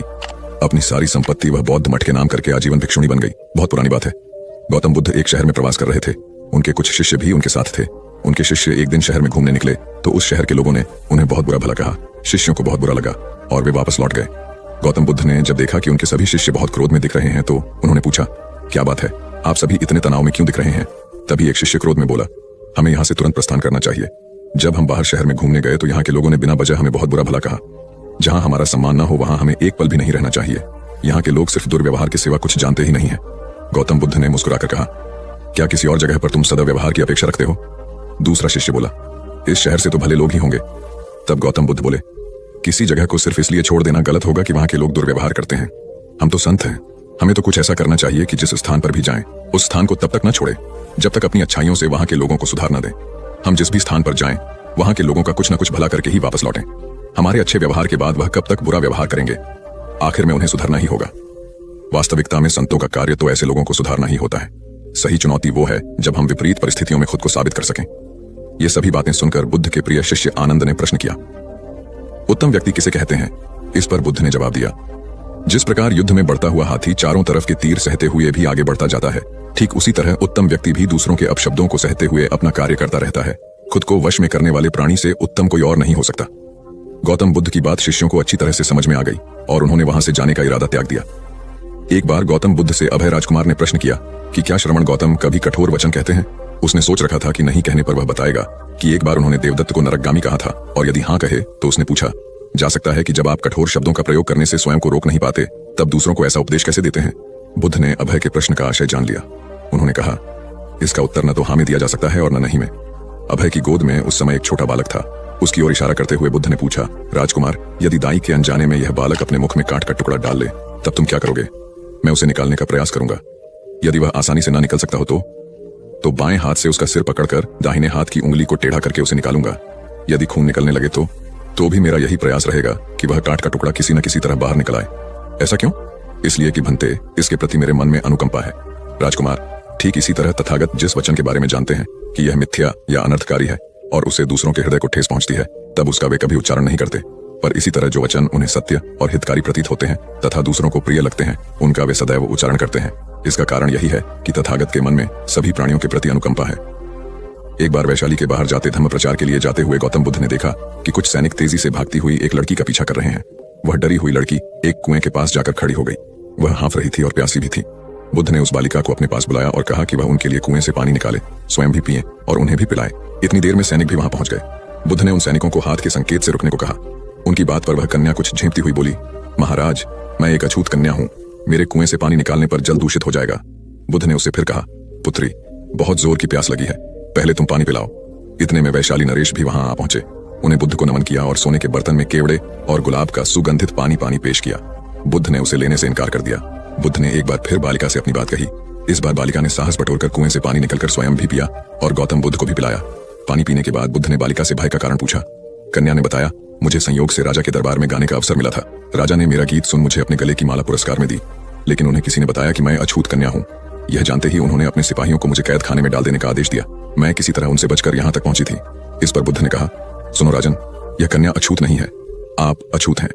जिस बालिका के मधुर कंठ से निकले गीत का आपने आनंद उठाया, उसे पुरस्कार दिया, वह अछूत हो ही नहीं सकती। गौतम बुद्ध के सामने वह राजा लज्जित ही हो सकते थे। भगवान बुद्ध देव और मनुष्यों के शास्त्र थे, परंतु सबसे पहले वह मनुष्य थे। मनुष्य बढ़कर देवता बनता है, यह प्राचीन मान्यता थी। आज भी हम मनुष्यत्व के ऊपर देवत्व की बात करते हैं, परंतु बुद्ध ने इस क्रम को पलट दिया। उन्होंने कहा, यह जो मनुष्यता है वही देवताओं का सुगति प्राप्त करना कहलाती है। देवता जब सुगति प्राप्त करता है तब वह मनुष्य बनता है। देवताओं में विलास है, राग, द्वेष, ईर्ष्या और मोह भी वहां है। निर्वाण की साधना वहां नहीं हो सकती। इसके लिए देवताओं को मनुष्य बनना पड़ता है। मनुष्यों में ही देव पुरुष का आविर्भाव होता है, जिनको देवता नमस्कार करते हैं। मानवता धर्म का उपदेश देने वाले बुद्ध स्वयं मानवता के जीते जागते रूप थे। यहाँ उनके जीवन से संबंधित कुछ प्रसंग दिए जाते हैं, जिनसे उनके व्यक्तित्व में बैठी हुई गहरी मानवता का दर्शन होता है। भगवान का परिनिर्वाण होने वाला है। रात का पिछला पहर है। भिक्षु उनकी शैया को घेरे बैठे हैं। बुद्ध उन्हें उपदेश दे रहे हैं, कह रहे हैं, भिक्षुओं, बुद्ध, धर्म और संघ के विषय में कुछ शंका हो तो पूछ लो। पीछे मलाल मत करना कि भगवान हमारे सामने थे पर हम उनसे कुछ पूछ ना सके। कोई शिष्य नहीं बोलता। भगवान 3 बार कहते हैं, पर कोई भिक्षु कुछ पूछने को नहीं उठता। भगवान को शंका होती है कि कहीं वे उनके गौरव का विचार करके पूछने में संकोच तो नहीं कर रहे। इसलिए वह कहते हैं, शायद भिक्षुओं, तुम मेरे गौरव के कारण नहीं पूछ रहे। जैसे मित्र मित्र से पूछता है, वैसे तुम मुझसे पूछो। बुद्ध अपने शिष्यों की समान भूमिका पर आ जाते हैं। उनकी यह विनम्रता मनुष्य धर्म की आधार भूमि है। बुद्ध ने अपने को भिक्षुओं का कल्याण मित्र कहा है, जो उनकी मानवीय सहृदयता और विनम्रता को सूचित करता है। एक दूसरा दृश्य भी उसी समय का है। चंद करमार पुत्र के यहाँ बुद्ध ने अंतिम भोजन किया था। उसके बाद ही उन्हें खून गिरने की कड़ी बीमारी हो गई थी, जो उनके शरीरांत का कारण बनी। बुद्ध को उसके हृदय का बड़ा ध्यान था। भक्त उपासक को यह अफसोस हो सकता था कि उसका भोजन करके ही भगवान का शरीर छूट गया। इसलिए आखिरी सांस लेने से पहले उन्होंने आनंद को आदेश दिया, आनंद, चंद करमार पुत्र की इस चिंता को दूर करना और कहना, आयुष्मान, तूने बड़ा लाभ कमाया कि मेरे भोजन को करके तथागत परिनिर्वाण को प्राप्त हुए। जिसके हृदय में अगाध करुणा थी, वह ऐसा क्यों न कहता। जिस रात को बुद्ध का परिनिर्वाण हुआ, आधी रात के समय सुभद्र नाम का एक परिव्राजक आया। उसके मन में कुछ शंकाएं थीं। आनंद ने उसे यह कहकर रोक दिया, उन्हें हैरान मत करो, वह थके हुए हैं। भगवान ने आनंद की बात सुन ली। उन्होंने आनंद से कहा, नहीं आनंद, सुभद्र को मना मत करो, मेरे पास आने दो। वह परम ज्ञान की इच्छा से पूछना चाहता है, हैरान करने की उसकी इच्छा नहीं है। पूछने पर जो मैं उसे कहूंगा वह उसे जल्दी ही समझ लेगा। मध्य रात्रि में उस अवस्था में सुभद्र की तथागत से उपदेश सुनने का सौभाग्य मिल गया। एक बड़ी दुखियारी स्त्री थी। पति, पुत्र, परिवार सब उसका नष्ट हो गया था। मारे दुख के वह पागल हुई फिरती थी। कपड़े पहनने का भी उसे होश न था। उसका नाम पटाचार था। एक दिन घूमते हुए वह बुद्ध के पास जैतवन आराम में आ गई। उस नंगी स्त्री को देखकर लोगों ने कहा, यह पागल है, इसे इधर मत आने दो। बुद्ध ने कहा, इसे मत रोको। जैसे ही वह पास आई, बुद्ध ने कहा, भगिनी, स्मृति लाभ कर। स्त्री को कुछ होश आया। लोगों ने उस पर कपड़े डाल दिए, जिन्हें उसने ओढ़ लिया। स्त्री फूट फूट कर रोने लगी। बुद्ध ने अपने उपदेशामृत से उसके शोक को दूर कर दिया। बुद्ध का एक भिक्षु शिष्य था, वक्कली। वह एक बार बीमार पड़ गया। उसने अपने एक साथी भिक्षु के द्वारा भगवान का दर्शन करने की अपनी इच्छा उन तक पहुंचवाई। भगवान उसकी इच्छा पूरी करने उसके पास गए। दूर से भगवान को आता देखकर वक्कली उनका सम्मान करने और उनको आसन देने के लिए चारपाई से उठने की चेष्टा करने लगा। भगवान ने उसे यह कहकर रोक दिया कि अलग आसन तैयार है, उसके हिलने डुलने की आवश्यकता नहीं है, और वह बिछे आसन पर बैठ गए। वक्कली ने उसकी वंदना करते हुए कहा, आपके दर्शन की मेरी बड़ी इच्छा थी, आपने कृपा करके उसे पूरा कर दिया। बुद्ध ने कोमल स्वर में कहा, वक्कली शांत हो जा, तेरी जैसी गंदी काया है वैसी ही मेरी है। वक्कली, इस गंदी काया को देखने से क्या लाभ? जो धर्म को देखता है वह मुझे देखता है, जो मुझे देखता है वह धर्म को देखता है। भगवान बुद्ध गृहस्थों के प्रति बड़ी सहानुभूति रखते थे। एक बार सुप्रवासा नामक स्त्री के बच्चा होने वाला था और वह असहा वेदना से पीड़ित थी। उसने अपने पति के द्वारा बुद्ध के चरणों में प्रणाम अर्पित करवाया। भगवान ने उसे आशीर्वाद देते हुए कहा, कोलिय पुत्री सुप्रवास सुखी हो जाए, चंगी हो जाए, सुखी और चंगी होकर बिना किसी कष्ट के वह पुत्र प्रसव करे। ब्राह्मणों के साथ भी उनकी पूरी सहानुभूति थी, जैसे कि विश्व के सभी प्राणियों के साथ उनकी पूरी सहानुभूति थी। बावरी नामक ब्राह्मण के एक शिष्य ने जब अपने गुरु की ओर से भगवान के चरणों में प्रणाम निवेदन किया तो भगवान ने आशीर्वाद देते हुए कहा, शिष्यों सहित बावरी ब्राह्मण सुखी हो, माणवक तुम भी सुखी हो, चिरजीवी हो। बुद्ध के पास छोटा बड़ा जो भी जाता था वह उससे कहते थे, आओ तुम्हारा स्वागत है। भगवान अपनी अंतिम यात्रा में पावा और कुशीनारा के बीच जा रहे थे। रास्ते में उन्हें पुक्कुस मल्लपुत्र नामक व्यापारी मिला। उसने उन्हें एक दुशाला भेंट किया, परंतु भगवान उसे अकेले कैसे आंटते, वह अपने शिष्य आनंद को सम्मानित करना चाहते थे। उन्होंने कहा, पुक्कुस दुशाले के एक भाग को मुझे ओढ़ा दे, दूसरे को आनंद को। पुक्कुस ने ऐसा ही किया। भूल करने वालों के प्रति भी बुद्ध की अनुकंपा का पार न था। एक बार एक ब्राह्मण ने भगवान को वेरंजा में वर्षावास करने का निमंत्रण दिया। भगवान वहां गए, लेकिन वह ब्राह्मण बहुधंधी था। उसने उनकी कुछ भी सुध बुद्ध नहीं ली। बुद्ध को बड़ा कष्ट हुआ। उन्हें 3 महीने तक कुटा हुआ जौ रोज खाना पड़ा था, क्योंकि उस समय वेरंजा में अकाल पड़ रहा था और वह भी उनको और उनके शिष्यों को घोड़ों के व्यापारियों से मिलता था। इतना होने पर भी वर्षावास की समाप्ति पर भगवान बुद्ध अन्यत्र जाने से पूर्व वेरंजा जाकर ब्राह्मण को आशीर्वाद देना नहीं भूले। भगवान बुद्ध के जीवन में ऐसी अनंत घटनाएं मिलती हैं। उनमें हमें उनकी मानवता के दर्शन होते हैं। उनके जीवन में कोमलता की पराकाष्ठा थी और उनकी वाणी में अपूर्व माधुर्य था जो सबको अपनी ओर खींचता था। उनके मुंह से क्रोध भरा शब्द कभी नहीं निकलता था। वह मनुष्य थे, परंतु मनुष्य की दुर्बलताओं से ऊपर उठ चुके थे। उनके व्यक्तित्व में मानवता की शुभ ज्योत्सना धर्म की स्थिति बनकर चमकी। महात्मा बुद्ध एक बार एक गांव से गुजरे। वहां के कुछ लोग उनसे शत्रुता रखते थे। उन्होंने उन्हें रास्ते में घेर लिया, बेतहाशा गालियां देकर अपमानित करने लगे। बुद्ध सुनते रहे। जब वे थक गए तो बोले, आपकी बात पूरी हो गई हो तो मैं जाऊं। वे लोग बड़े हैरान हुए। उन्होंने कहा, हमने तो तुम्हें गालियां दी, तुम क्रोध क्यों नहीं करते? बुद्ध बोले, तुमने देर कर दी। अगर 10 साल पहले आए होते तो मैं भी तुम्हें गालियां देता। तुम बेशक मुझे गालियां दो, लेकिन मैं अब गालियां लेने में असमर्थ हूं। सिर्फ देने से नहीं होता, लेने वाला भी तो चाहिए। जब मैं पहले गांव से निकला था तो वहां के लोग भेंट करने मिठाइयां लाए थे, लेकिन मैंने नहीं ली क्योंकि मेरा पेट भरा था। वे उन्हें वापस ले गए। बुद्ध ने थोड़ा रुककर कहा, जो लोग मिठाइयां ले गए उन्होंने मिठाइयों का क्या किया होगा? एक व्यक्ति बोला, अपने बच्चों, परिवार और चाहने वालों में बांटी होंगी। बुद्ध बोले, तुम जो गालियां लाए हो उन्हें मैंने नहीं लिया, क्या तुम इन्हें भी अपने परिवार और चाहने वालों में बांटोगे? बुद्ध के सारे विरोधी शर्मिंदा हुए और वे बुद्ध के शिष्य बन गए। एक बार महात्मा बुद्ध किसी गांव में गए। वहां एक स्त्री ने उनसे पूछा कि आप तो किसी राजकुमार की तरह दिखते हैं, आपने युवावस्था में गेरुआ वस्त्र क्यों धारण किया है? बुद्ध ने उत्तर दिया कि मैंने 3 प्रश्नों के हल ढूंढने के लिए संन्यास लिया है। बुद्ध ने कहा, हमारा शरीर युवा और आकर्षक है, लेकिन यह वृद्ध होगा, फिर बीमार होगा और अंत में यह मृत्यु को प्राप्त हो जाएगा। मुझे वृद्धावस्था, बीमारी और मृत्यु के कारण का ज्ञान प्राप्त करना है। बुद्ध की बात सुनकर स्त्री बहुत प्रभावित हो गई और उसने उन्हें भोजन के लिए आमंत्रित किया। जैसे ही ये बात गांव के लोगों को मालूम हुई तो सभी ने बुद्ध से कहा कि वे उस स्त्री के यहाँ न जाएं, क्योंकि वह स्त्री चरित्रहीन है। बुद्ध ने गांव के सरपंच से पूछा कि क्या यह बात सही है। सरपंच ने भी गांव के लोगों की बात में सहमति जताई। तब बुद्ध ने सरपंच का एक हाथ पकड़कर कहा कि अब ताली बजाकर दिखाओ। इस पर सरपंच ने कहा कि यह असंभव है, एक हाथ से ताली नहीं बज सकती। बुद्ध ने कहा कि ठीक इसी प्रकार कोई स्त्री अकेले ही चरित्रहीन नहीं हो सकती है। यदि इस गांव के पुरुष चरित्रहीन नहीं होते तो वह स्त्री भी चरित्रहीन नहीं होती। गांव के सभी पुरुष बुद्ध की यह बात सुनकर शर्मिंदा हो गए। भगवान गौतम बुद्ध अपने शिष्यों को किसी न किसी माध्यम से शिक्षा देते रहते थे। एक बार महात्मा बुद्ध जब अपने शिष्यों को शिक्षा दे रहे थे तो उन्होंने हाथ में एक रस्सी पकड़कर उसमें बहुत सी गांठें दी।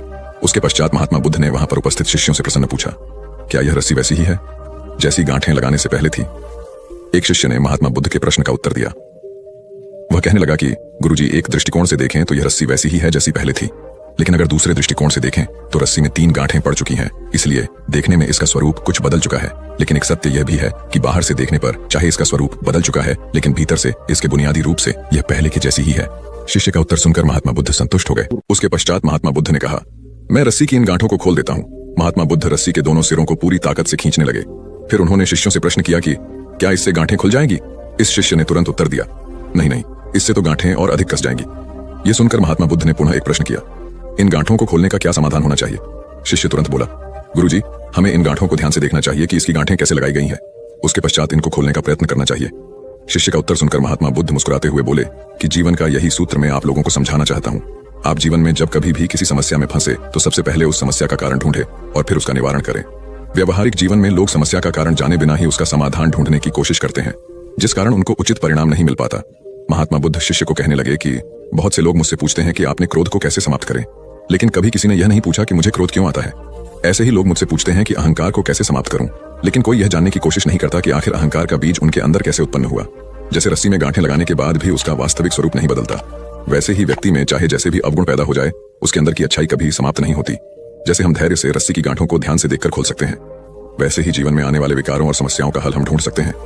अगर जीवन में किसी भी तरह की कोई समस्या उत्पन्न हुई है तो उसके कारण को ध्यान से समझने पर उसका निवारण भी स्वतः मिलने लगते हैं।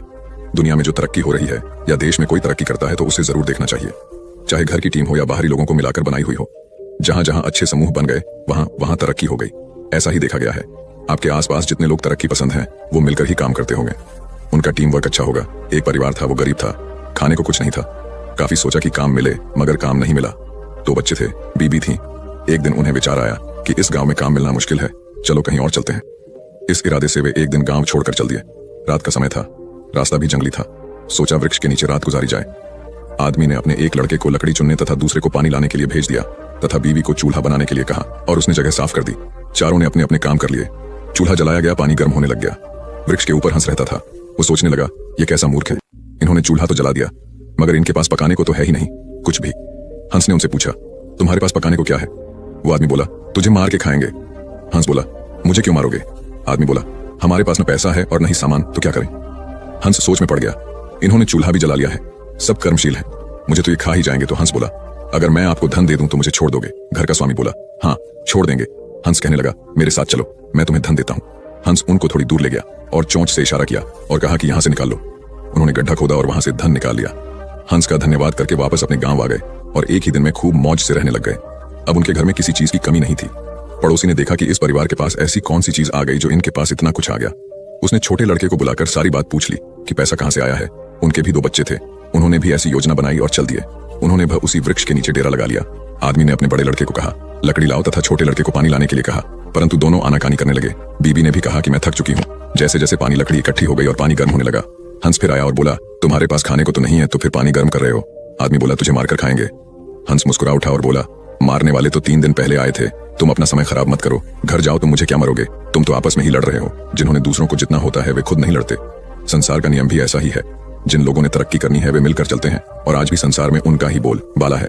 जो आपसी तालमेल में रहते हैं वे ही समाज रूपी हंस को जीत सकते हैं। एक बार अकबर ने बीरबल से कहा, मुझे परमात्मा दिखा दो। राजा का हुक्म था।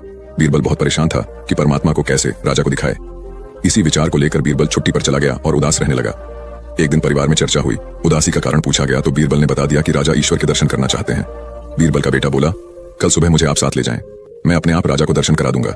दूसरे दिन सुबह बीरबल और लड़का दरबार में पहुंचे और राजा को कहा, मेरा लड़का आपके प्रश्न के उत्तर का समाधान करेगा। राजा ने सोचा, यह लड़का क्या समाधान करेगा? लड़का बोला, इस वक्त मैं आपका गुरु हूँ, मुझे उचित स्थान दिया जाए। राजा ने सोचा, बात तो ठीक कह रहा है, मैंने तो प्रश्न किया है, समाधान करने वाला गुरु समान होता है। राजा ने लड़के के लिए अपने साथ थोड़ा ऊंचा स्थान दिया। लड़का बोला, महाराज एक दूध का कटोरा मंगाओ। राजा ने दूध का कटोरा मंगाया। लड़का बोला, महाराज इस दूध में घी है। राजा बोला, हाँ है। लड़का बोला, पहले मुझे आप उसका दर्शन कराओ। राजा बोला, तू मूर्ख है, घी के दर्शन ऐसे थोड़े होते हैं। पहले दूध को गर्म करना पड़ता है, फिर उसकी दही जमाना पड़ता है, फिर उसको मघानी में रिड़का जाता है, फिर मक्खन निकलता है, फिर उसे गर्म गर्म कढ़ाई में डाला जाता है, फिर उसकी मैल निकाली जाती है, तब जाकर घी के दर्शन होते हैं। ऐसे ही थोड़े दर्शन होते हैं। लड़का बोला, यही उत्तर है आपके प्रश्न का। पहले इंसान को तपना पड़ता है, फिर उसको जमना पड़ता है, फिर उसको साधना करनी पड़ती है, फिर उसको ज्ञान की अग्नि में तपना होता है, फिर उस ईश्वर के दर्शन होते हैं। अकबर समझ गया और बोला, तू वाकई ही मेरा गुरु है। ईश्वर को जानने के लिए बहुत कुछ करना पड़ता है। वैसे हर आत्मा में ईश्वर का अंश है और उसी को ईश्वर का रूप समझना चाहिए, तभी सुख की प्राप्ति होती है। यह भी संसार का एक नियम है। एक बालक अभी पूरे 2 साल का भी नहीं हुआ था कि उसके पिता की मृत्यु हो गई। ऐसी कठिन परिस्थिति में उसकी माँ उसे लेकर अपने मायके में रहने लगी। सभी उसे नन्हा कहकर पुकारते थे। छोटे से कद का बालक शारीरिक रूप से दुर्बल था, किंतु मानसिक रूप से अत्यंत मेधावी। उसे जो कुछ भी कहा या सिखाया जाता वह बड़े मनोयोग से उसे ग्रहण करता था। धीरे धीरे दिन बीतते गए और बालक 6 वर्ष का हो गया। एक बार वह अपने कुछ मित्रों के साथ मिलकर किसी बाग में फूल तोड़ने पहुंचा। वह बालक और उसके सभी फल तोड़ने लगे। तभी माली आ गया। उस बालक के सभी मित्र भाग गए, लेकिन वह माली की पकड़ में आ गया। माली ने उसे डंडे से पीटना शुरू किया। नन्हा मार खाता रहा और फिर धीमी आवाज में माली से बोला, मेरे पिता इस दुनिया में नहीं है, इसलिए तुम मुझे इस तरह मार रहे हो। बालक की बात सुनकर माली का हाथ रुक गया। माली शांत होकर बोला, बेटा, तुम्हारे पिता के न होने से तुम्हारी जिम्मेवारी और अधिक बढ़ जाती है कि तुम कोई गलत काम नहीं करो। यह सुनकर नन्हा बालक फूट फूट कर रो पड़ा और फिर कभी गलत काम न करने का संकल्प लिया। यही नन्हा बालक बड़ा होकर लाल बहादुर शास्त्री के नाम से विख्यात हुआ और प्रधानमंत्री के रूप में अपने गुण व व्यवहार से सर्वत्र प्रशंसा पाई। कथा का सार यह है कि माँ बाप के अमूल्य मार्गदर्शन के अभाव की स्थिति में और अधिक जिम्मेदार बनकर आत्मविकास करना चाहिए। 19वीं शताब्दी का एक प्रसंग है। मेदिनीपुर जिले के वीर सिंह नामक गांव में एक माँ अपने पुत्र के साथ रहती थी। माँ का रहन सहन अत्यंत सादा था और विचार अति उच्च। अपने पुत्र को वह सदा सुसंस्कारों की शिक्षा देती थी। पुत्र भी माँ का आज्ञाकारी था। माँ बहुत संघर्ष कर पुत्र का पालन पोषण कर रही थी। पुत्र अपनी माँ के कष्टों को देखता समझता था और इसी वजह से उसके मन में यह भावना थी कि बड़ा होकर अपनी माँ को सभी प्रकार के सुख दूं। एक दिन पुत्र ने माँ से कहा, मेरी बहुत इच्छा है कि तुम्हारे लिए कुछ गहने बनवाऊं, तुम्हारे पास एक भी गहना नहीं है। ये सुनकर माँ बोली, बेटा, मुझे बहुत दिनों से 3 प्रकार के गहनों की इच्छा है। पुत्र ने पूछा, वे कौन से गहने हैं? माँ ने उत्तर दिया, बेटा, इस गांव में स्कूल नहीं है, तुम एक अच्छा स्कूल बनवाना, एक दवाखाना खुलवाना, गरीब और अनाथ बच्चों के रहने और भोजन की व्यवस्था करवाना, यही मेरे लिए गहनों के समान होगा। माँ की बात सुनकर पुत्र रो पड़ा। वह पुत्र था पंडित ईश्वर चंद्र विद्यासागर और माँ थी भगवती देवी। वीर सिंह गांव में इस पुत्र द्वारा स्थापित किया हुआ भगवती विद्यालय आज भी उन अमूल्य गहनों की कथा सुना रहा है। कथा का सार यह है कि स्वयं की सज्जा से अधिक समाज को संवारने की कामना ही मनुष्य को मनुष्यत्व प्रदान करती है और ऐसी मनुष्यता से भरा समाज एक सुसंस्कृत राष्ट्र की परिकल्पना को साकार करता है। एक महात्मा बड़े ज्ञानी थे। वे प्रायः अपने शिष्यों को रामायण, महाभारत और गीता ग्रंथों की अच्छी बातें बताकर उन्हें आचरण में उतारने का आग्रह करते थे। प्रतिदिन संध्या को वे प्रवचन करते और श्रोताओं को इन धर्म ग्रंथों की कथाएं व दृष्टांत सुनाकर उनमें सदाचार जागृत करने का प्रयास करते थे। स्वयं महात्मा जी का आचरण भी तदनुकूल ही था। वे कंदमूल खाते, कभी किसी वस्तु की इच्छा न करते थे। धन संग्रह में उनकी कदापि रुचि नहीं थी। यदि कोई शिष्य अथवा श्रोता श्रद्धापूर्वक उन्हें कुछ भेंट करता तो वे तत्क्षण उसे किसी जरूरतमंद को दान कर देता। प्रवचन के पश्चात लोगों के प्रश्नों व जिज्ञासुओं का भी महात्मा जी समाधान करते। वे प्रायः रामायण आदि ग्रंथों से शिक्षा ग्रहण करने की बात कहते थे। एक दिन किसी व्यक्ति ने उनसे प्रश्न किया, महात्मा जी, रामायण को सही माना जाए या गलत? उन्होंने उत्तर दिया, वत्स, जब रामायण की रचना हुई थी तब मैं नहीं था। राम जी वन में विचरण कर रहे थे, तब भी मेरा अता पता नहीं था, इसलिए मैं नहीं बता सकता कि रामायण सही है या गलत। मैं तो सिर्फ इतना बता सकता हूँ कि इसके अध्ययन एवं इससे मिलने वाली शिक्षा से सुधर कर मैं आज इस स्थिति में हूँ। चाहो तो तुम भी इसका प्रयोग कर अपना जीवन बेहतर बना सकते हो। सार यह है कि धर्म ग्रंथ व नीति ग्रंथ तर्क का विषय नहीं होते, उनमें सतोमुखी जीवन के तत्व होते हैं। अतः उनसे अपने जीवन को सार्थकता देने की शिक्षा ग्रहण करनी चाहिए, न कि उन्हें तर्क की कसौटी पर कसना चाहिए। उपन्यासकार डा क्रोनिन अत्यंत निर्धन थे। पुस्तकों की रॉयल्टी या तो प्रकाशक हड़प जाते अथवा क्रोनिन को उनके हक से कम 2 क्रोनिन बहुत सीधे थे। प्रकाशकों से लड़ाई कर अपना हक लेना उन्हें नहीं आता था, अतः गरीबी में उनका जीवन बीत रहा था। इसी गरीबी में जैसे तैसे उन्होंने चिकित्सा की पढ़ाई पूर्ण की और डॉक्टर बन गया। जब वे चिकित्सा के क्षेत्र में आए तो कुछ लोगों ने उन्हें इसके जरिए पैसा कमाने का तरीका बताया। वे लोगों की बातों में आकर मरीज से मोटी फीस वसूलने लगे। वे किसी भी निधन पर दया नहीं करता और पूरा चिकित्सा खर्च लेते। यह देखकर क्रोनिन की पत्नी बहुत दुखी हुई। वे अत्यंत दयालु थीं। पति की गरीबों के साथ यह निर्दय देख एक दिन वे बोली, हम गरीब ही ठीक थे, हमसे कम दिल में दया तो थी। उस दया को खोकर तो हम कंगाल हो गए, अब मनुष्य ही नहीं रहे। पत्नी की मर्मस्पर्शी बात सुनकर डा क्रोनिन को आत्माबोध हुआ और उन्होंने अपनी पत्नी से कहा, तुम सच कह रही हो, व्यक्ति धन से नहीं मन से धनी होता है। तुमने सही समय पर सही राह दिखाई, अन्यथा हम अमानवीयता की गहरी खाई में गिर जाते तो कभी उठ ही नहीं पाते। कथा का निहितार्थ यह है कि जब मनुष्य अपनी मानवीयता की मूल पहचान से डिगने लगता है तो सामाजिक नैतिकता तो खंडित होती ही है, वह स्वयं भी भीतर खोखला हो जाता है, क्योंकि ऐसा उनकी पवित्र संस्कारशीलता बलि चढ़ चुकने के बाद ही होता है। बौद्ध धर्म का व्यापक प्रचार प्रसार हो चुका था। अनेक बौद्ध मठ स्थापित हो चुके थे। सभी मठों में योग्य आचार्य व कुलपित की नियुक्ति की जानी थी ताकि वे बौद्ध धर्म के समुचित प्रसार में अपनी महती भूमिका निभा सकें। आचार्य व कुलपति की नियुक्ति में उनके ज्ञान और विवेक के अतिरिक्त उनकी परहित रुचि को भी विशेष रूप से परखा जाता था, क्योंकि मठ सामूहिक हितों को प्रमुखता देते थे। एक बड़े बौद्ध मठ के लिए योग्य कुलपति की नियुक्ति उन दिनों चर्चा का विषय थी। उस बौद्ध मठ के आचार्य ज्ञान और विवेक के धनी मोदगल्यायन थे। कुलपति पद के लिए 3 उम्मीदवार थे और तीनों ही योग्य थे, किंतु चुनाव तो एक का ही करना था, अतः तीनों की परीक्षा लेने के लिए तीनों को जंगल में भेजा गया। आचार्य मोदगल्यायन उनकी परीक्षा लेने के लिए पहले ही जंगल में पहुंच गए। उन्होंने मार्ग में कांटे बिछा दिए। संध्या होने तक तीनों उम्मीदवार भी वहां आ पहुंचे। मार्ग में कांटे देखकर तीनों रुके।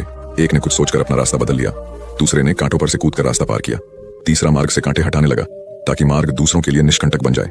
आचार्य मोदगल्यायन ने चुप कर यह देखा। यह सब देखकर आचार्य मोदगल्यायन ने इस तीसरे उम्मीदवार को यह कहते हुए कुलपित घोषित किया कि मठ में सत्प्रवृत्तियों को परंपरा वही डाल सकेगा जो सभी का ध्यान रख सके और अपने आचरण से प्रेरणा देने की क्षमता रखता हो। कथा का सार यह है कि निजी हितों पर सामूहिक हितों को वरीयता देने वाला ही सच्चा नेतृत्व करता होता है। एक गुरु और शिष्य तीर्थाटन हेतु जा रहे थे। चलते चलते शाम घिराई तो दोनों एक पेड़ के नीचे रात्रि विश्राम के लिए रुक गए। गुरुजी रात्रि में मात्र 3-4 घंटे ही सोते थे, इसलिए उनकी नींद जल्दी पूर्ण हो गई। वे शिष्य को जगाए बिना दैनिक कार्यों से निवृत्त हो पूजा पाठ में लग गए। इसी बीच उन्होंने एक विषधर सर्प को अपने शिष्य की ओर जाते देखा। चूंकि गुरुजी पशु पक्षियों की भाषा समझते थे, इसलिए उन्होंने सर्प से प्रश्न किया, सोए हुए मेरे शिष्य को डसने का प्रयोजन है? सर्प ने उत्तर दिया, महात्म, आपके शिष्य ने पूर्व जन्म में मेरी हत्या की थी, मुझे उससे बदला लेना है। अकाल मृत्यु होने पर मुझे सर्प योनि मिली है, मैं आपके शिष्य को डसकर उसे भी अकाल मृत्यु दूंगा। क्षण भर विचार के उपरांत गुरुजी बोले, मेरा शिष्य अत्यंत सदाचारी व होनहार होने के साथ ही अच्छा साधक भी है, फिर तुम उसे मरकर विश्व को उसके ज्ञान और प्रतिभा से क्यों वंचित कर रहे हो? स्वयं भी इस कार्य से मुक्ति नहीं मिलेगी। किंतु सर्प का निश्चय नहीं बदला। तब गुरुजी ने एक प्रस्ताव को रखते हुए कहा, मेरे शिष्य की साधना अभी अधूरी है, उसे अभी इस क्षेत्र में बहुत कुछ करना है, जबकि मेरे लक्ष्य पूर्ण हो चुके हैं। मेरे नाश में किसी की हानि नहीं है, अतः उसके स्थान पर मुझे 10 लो। गुरु का यह स्नेह देखकर सर्प का हृदय परिवर्तन हो गया और वह उन्हें प्रणाम कर वहां से चला गया। वस्तुतः गुरु की गुरुता न केवल शिष्य को ज्ञान देने में बल्कि उसे पूर्ण परिपक्व होने तक उसकी रक्षा करने में निहित है। स्वामी विवेकानंद के प्रवचन ज्ञान युक्त और तर्क आधारित होते थे।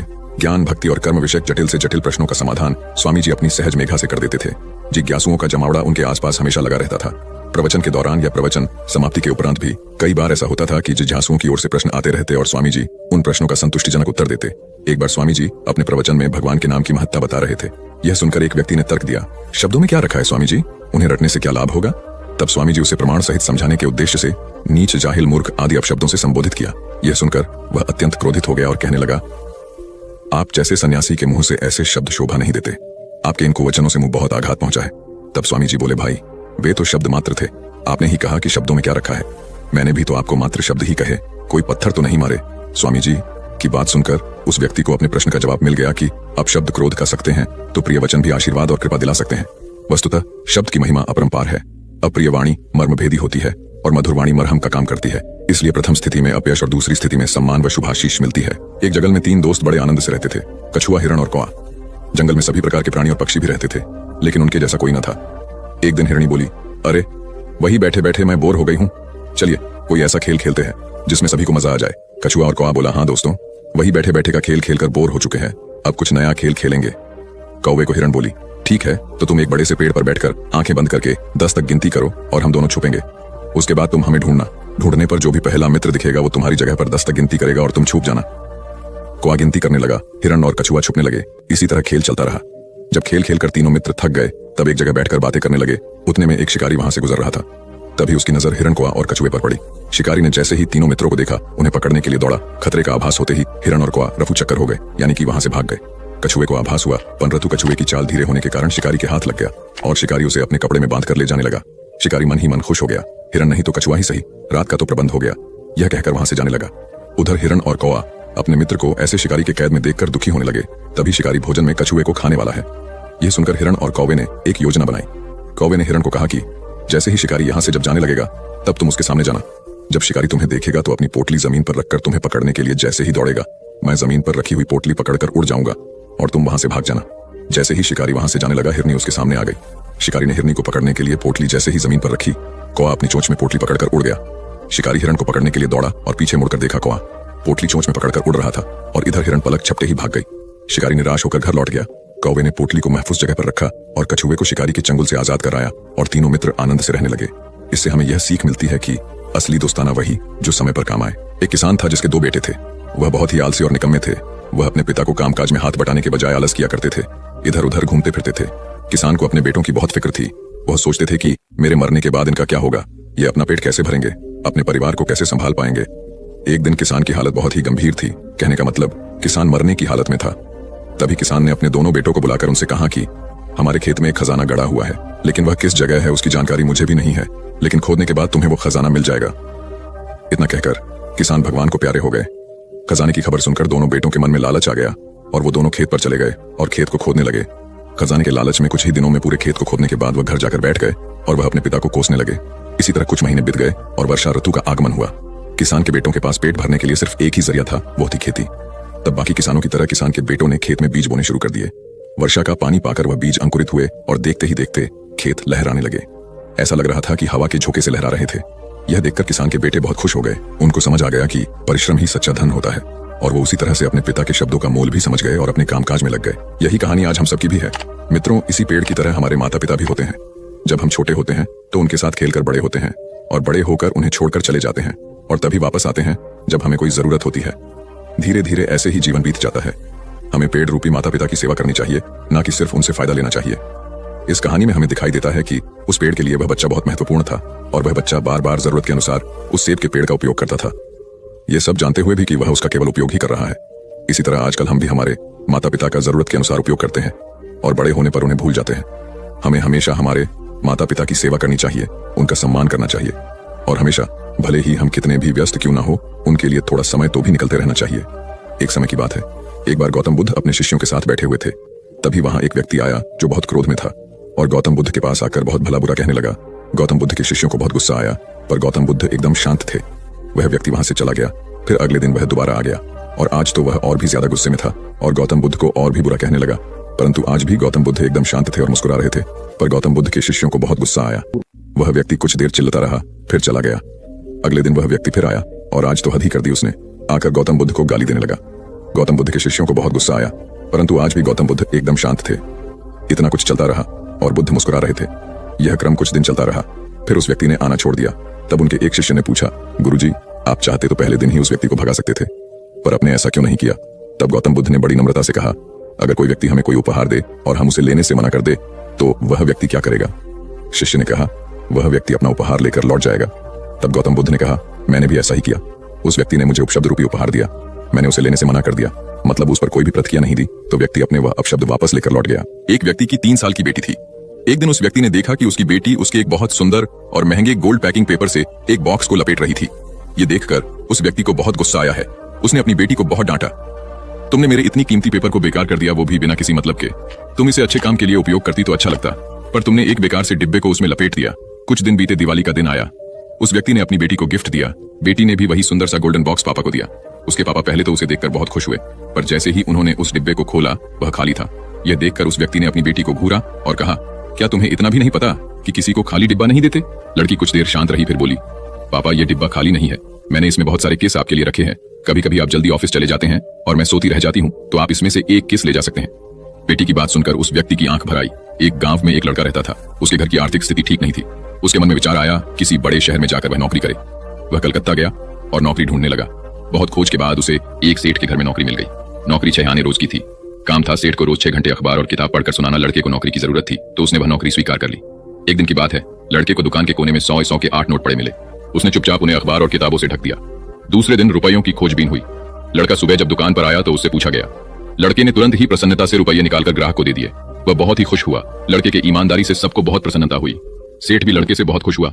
सेठ ने लड़के को पुरस्कार देना चाहा तो लड़के ने लेने से मना कर दिया। लड़के ने कहा, सेठ जी मैं आगे पढ़ना चाहता हूँ, पर पैसों के अभाव में पढ़ नहीं पा रहा, आप कुछ सहायता कर दें। सेठ ने लड़के की पढ़ाई का प्रबंध कर दिया। लड़का बहुत मेहनत से पढ़ता गया। यही लड़का आगे चलकर बहुत बड़ा साहित्यकार बना। इसका नाम था राम नरेश त्रिपाठी। हिंदी साहित्य में इनका बहुत बड़ा योगदान है। एक रोटी की कीमत क्यों बढ़ेगी? एक बनिया था, 5 रुपए की एक रोटी बेचता था। उसे रोटी की कीमत बढ़ानी थी, लेकिन बिना राजा की अनुमति कोई भी अपने दाम नहीं बढ़ा सकता था। लिहाजा राजा के पास बनिया पहुंचा। बोला, राजा जी मुझे रोटी का दाम 10 करना है। राजा बोला, तुम 10 नहीं 30 रुपए करो। बनिया बोला, महाराज इससे तो हाहाकार मच जाएगा। राजा बोला, इसकी चिंता तुम मत करो, तुम 10 रुपए दाम कर दोगे तो मेरे राजा होने का क्या फायदा? तुम अपना फायदा देखो और 30 रुपए दाम कर दो। अगले दिन बनिया ने रोटी का दाम बढ़ाकर 30 रुपए कर दिया। शहर में हाहाकार मच गया। तभी सभी जनता राजा के पास पहुंचे। बोले, महाराज ये बनिया अत्याचार कर रहा है, 5 की रोटी 30 में बेच रहा है। राजा ने अपने सिपाहियों को बोला, उस गुस्ताख बनिया को मेरे दरबार में पेश करो। बनिया जैसे ही दरबार में पहुंचा, राजा ने गुस्से में कहा, गुस्ताख तेरी मजाल, तूने बिना मुझसे पूछे कैसे दाम बढ़ा दिया? ये जनता मेरी है, तू इन्हें भूखा मारना चाहता है। राजा ने बनिया को आदेश दिया, तुम रोटी कल से आधे दाम में बेचोगे, नहीं तो तुम्हारा सर कलम कर दिया जाएगा। राजा का आदेश सुनते ही पूरी जनता ने जोर से बोला, महाराज की जय हो, महाराज की जय हो, महाराज की जय हो। नतीजा सुनिए, अगले दिन से 5 की रोटी 15 में बिकने लगी। अब जनता भी खुश, बनिया भी खुश और राजा भी खुश। एक बार की बात है, यूनानी राजा मिडास था। वह बहुत अमीर था और उसके पास बहुत सारा सोना था। उसकी एक बेटी थी जिसे वह बहुत प्यार करता था। एक दिन मिडास को एक फरिश्ता मिला जिसे मदद की जरूरत थी। उसने उसकी मदद की और बदले में वह एक इच्छा देने को तैयार हो गई। मिडास की इच्छा थी कि वह जिस चीज को छुए वह सोना बन जाए।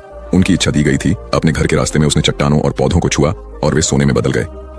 जैसे ही वह घर पहुंचा, उत्साह में उसने अपनी बेटी को गले से लगा लिया जो सोने में बदल गई थी।